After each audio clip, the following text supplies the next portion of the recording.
ومن جاهد فإنما يجاهد لنفسه إن الله لغني عن العالمين.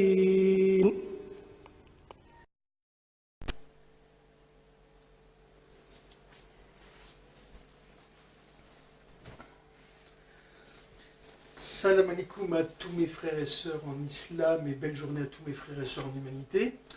Donc aujourd'hui mes frères et sœurs, nous sommes le 24 octobre 2019 et j'ai le plaisir de vous rencontrer pour la 36e vidéo de ma série Mes écrits sur l'islam. Donc comme d'habitude je vais vous lire et commenter un texte extrait de mon livre Je vous embrasse d'amour, composé d'écrits poétiques, politiques et philosophiques sur l'islam, agrémenté de versets du Coran. Donc aujourd'hui, le texte que j'ai choisi de vous lire et commenter s'appelle C'est cool la diversité, entre parenthèses, je sais pourquoi le voile dérange. Donc je vous lis déjà ce texte et après je vous le commente. Salam alaikum, la paix sur vous. Chers frères et sœurs, vivement que la France applique sa devise liberté, égalité, fraternité. C'est cool la diversité, c'est ça l'humanité. Sinon, on va se transformer en homme-machine, penser et agir pareillement, tels des ordinateurs.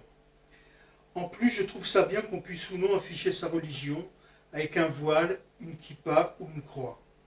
J'aime bien interpeller un chrétien ou un juif dans la rue et lui dire « Bonjour mon frère ou ma sœur en humanité, peux-tu me renseigner sur tel ou tel sujet ?»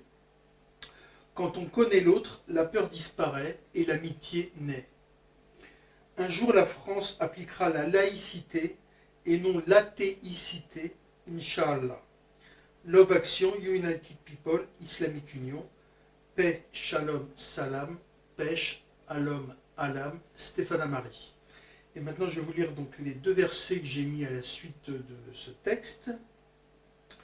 Et ne discutez que de la meilleure façon avec les gens du livre, sauf ceux d'entre eux qui sont injustes, et dites, nous croyons en ce qu'on a fait descendre vers nous et descendre vers vous, tandis que notre Dieu et votre Dieu est le même, et c'est à lui que nous nous soumettons. Coran, sourate Al-Ankabut, l'araignée, verset 46. Et un deuxième verset, et parmi ces signes, il y a la création des cieux et de la terre, et la diversité de vos langues et de vos couleurs. Il y a en cela des signes pour ceux qui savent. Coran, sourate Ar-Rum, les Romains, verset 22. Donc voilà mes frères et sœurs, donc je tenais à vous lire et commenter ce texte aujourd'hui, suite à l'ambiance disons, qui règne en France à l'heure actuelle, et cette paranoïa à propos du voile de nos sœurs, et en particulier des mamans accompagnatrices d'enfants à la sortie scolaire. Alors c'est complètement parano, puisqu'on l'a vu, la France, normalement, c'est la liberté, l'égalité et la fraternité. Donc, quand on discute avec des gens autour de nous, la plupart des gens, ça ne les dérange pas qu'une personne ait un voile, une kippa, etc.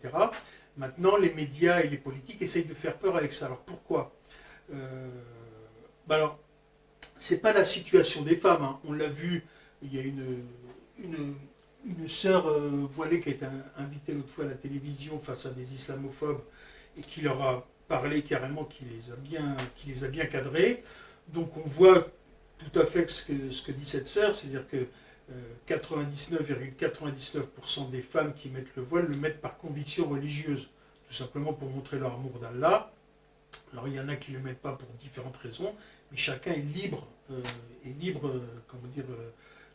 de mettre ou pas le voile, c'est une histoire de conscience. Maintenant il y a des versets clairs dans le Coran qui disent de mettre le voile, mais il y a plusieurs situations, comme j'ai expliqué dans d'autres vidéos. J'ai une amie par exemple qui travaille, qui est commerciale dans un laboratoire pharmaceutique, et à l'heure actuelle en France, elle ne peut pas mettre le voile parce que ça dérangerait ses clients et son patron. Chose qui serait tout à fait normale, par exemple en Angleterre, en Suède, aux États-Unis, etc. Mais la France est un pays un peu particulier. Hein. Alors, déjà, ce que je tenais à dire, c'est que de toute manière, ce qui dérange, ce n'est pas le sort de ces femmes. Hein. La plupart la grande majorité des sœurs qui mettent le voile le mettent, comme je vous l'ai dit, par conviction. Ce n'est pas par soumission envers un homme, etc. Les femmes sont libres dans notre pays, et alhamdoulilah, Et ceux qui disent ça ne connaissent pas très bien les femmes, hein, puisque pour imposer quelque chose à une femme, ça m'a l'air extrêmement dur. Donc c'est uniquement par conviction, et ça dérange. Ça dérange pourquoi? Parce que à l'heure actuelle, on voudrait faire de la France un pays athée, c'est-à-dire où les gens n'auraient aucune conscience de Dieu. Et le but, c'est quoi? C'est de faire des consommateurs uniquement, hein, que ce soit en France ou dans le monde entier. Mais disons que la France est un laboratoire. Alors, vous avez quelqu'un qui l'explique très bien, c'est Pierre Hillard, un chrétien, qui a fait une vidéo qui s'appelle, que vous pouvez trouver sur YouTube, l'islam, dernier rempart contre le mondialisme.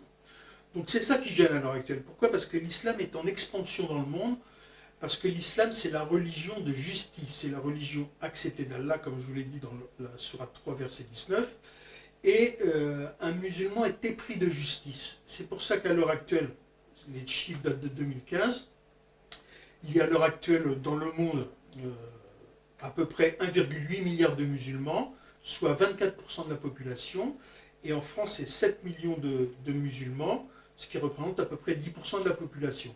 Et c'est une religion qui est en constante augmentation. Pourquoi? Parce que quelqu'un qui s'engage de l'islam trouve la vérité, tout simplement. Toutes les autres religions ont été dénaturées ou se sont transformées en sectes. On peut voir par exemple les témoins de Jéhovah qui font du prosélytisme permanent à la sortie des métros, mais qui diffusent une idée sectaire. Et ça dérange personne. Hein.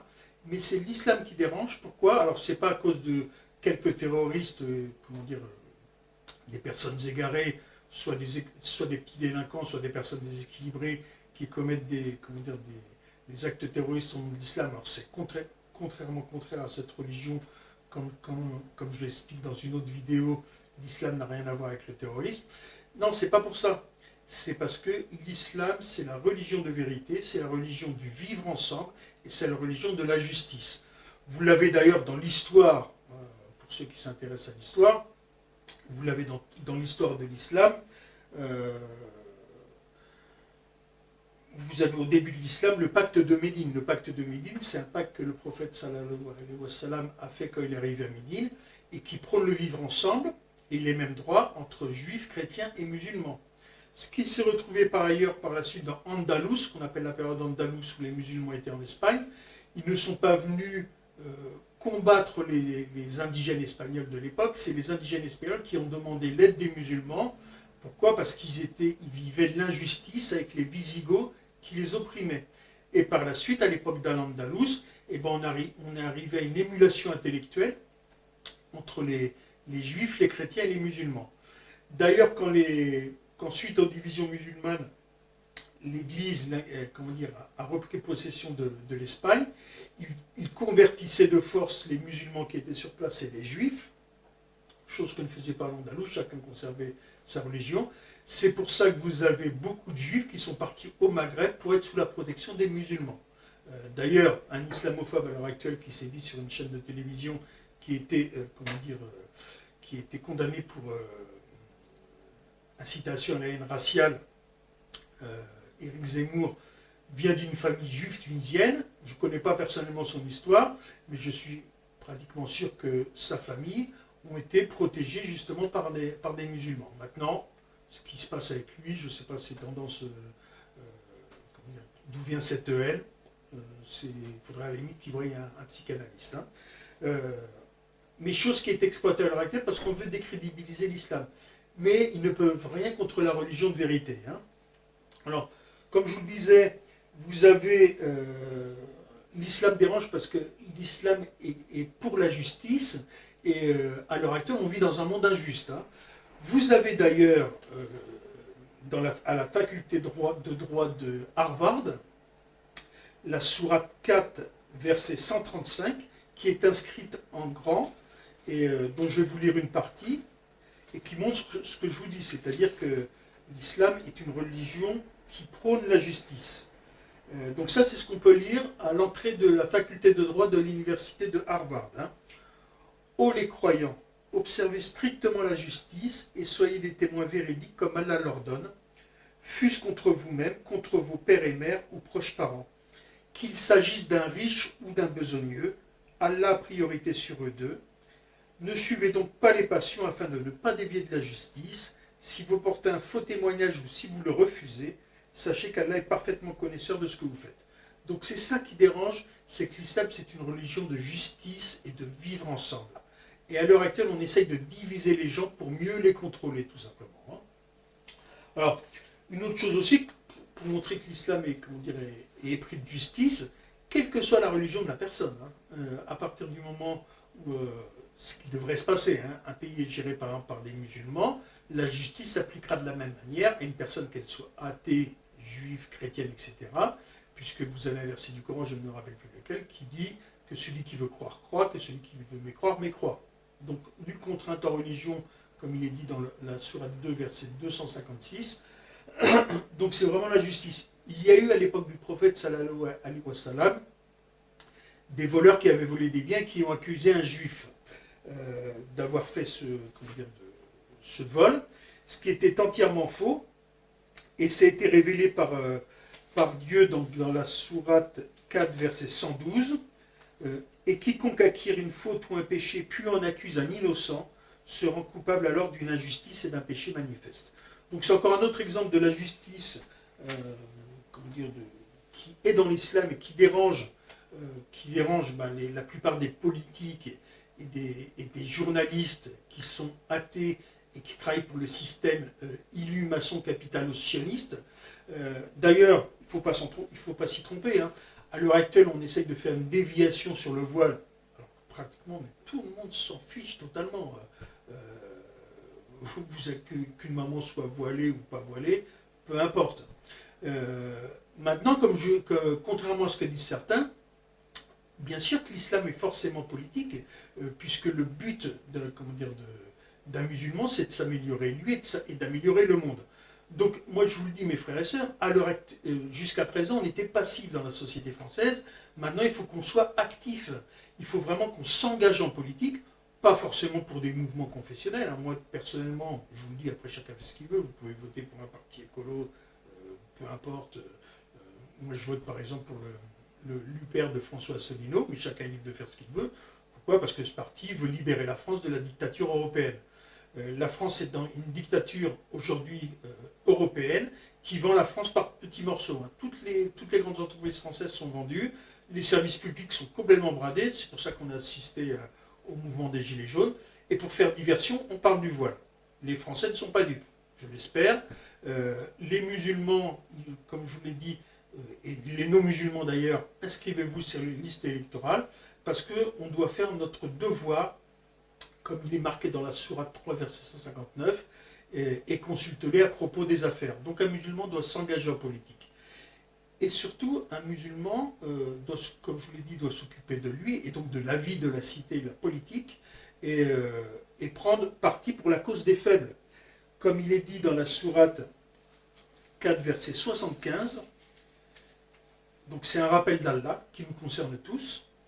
Et qu'avez-vous à ne pas combattre dans le sentier d'Allah et pour la cause des faibles, hommes, femmes et enfants qui disent « Seigneur, fais-nous sortir de cette cité dont les gens sont injustes, et assigne-nous de ta part un allié, et assigne-nous de ta part un secoureur. » Donc, mes frères et sœurs, je vous le dis, aujourd'hui, nous sommes français, nous sommes dans un pays dont la devise est la liberté, l'égalité, la fraternité, ce qui correspond à la devise de l'islam, puisque un musulman doit prôner la paix, la justice et l'amour dans notre cœur, en France et sur la terre entière, Inch'Allah.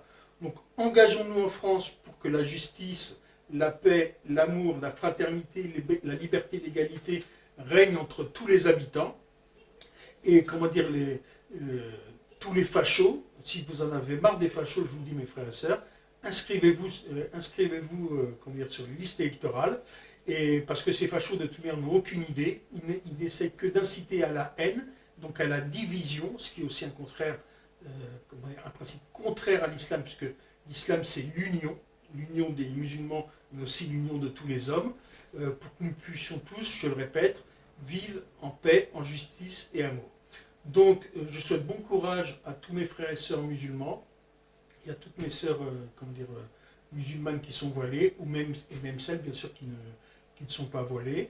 Et bon courage à tous mes frères et sœurs en humanité de France, qu'ils soient chrétiens, juifs, bouddhistes, athées, etc., etc.